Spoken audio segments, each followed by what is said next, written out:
কোনো কথা নাই।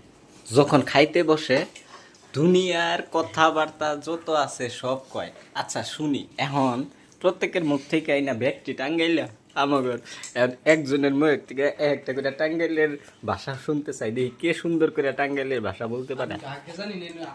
তুমি এটা বলো, বলো বলো টাঙ্গাইলে যে কোনো একটা ভাষা বলো, যে কোনো একটা কিছু বলো না, মানে যে কোনো একটা শব্দ। হ্যাঁ এই যে অর্ডার হইছে। তোমরা লুঙ্গি রে কও, আমরা লুঙ্গি রে কই তখন, তোমরা আমিও কই তখন, তোমরা তোমরা তোমরা ইয়ে রে কও, বেগুনে রে কও বাগুন, এবার করে যে কোনো একটা কও।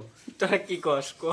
আমরা আমরা আমরা মুরগি রে কই কুরকা, আমি হাত দুবার গেতাছি। তোমরা কি কও? টাঙ্গাইলের মানুষ কিন্তু মুখ ছাড়া কিচ্ছু পারে না। হ্যাঁ মুখ ছাড়া কিচ্ছু পারে না। মুখ গালি রে কই মুখ। ও গালি রে কই মুখ। বাহ তুমি কবে না তুমি কি লাঙ্গ বাজ যাও? খবর দেখে তোমার একটা আঞ্চলিক একটা শব্দ কও। এটাই তো আমরা করলা রে কই উস্তা। বুঝতে আমরা কই হসা তোরা আমরা নিজে জানি হ্যাঁ আমরা জানি না। আরেকজন পলাই গেছে।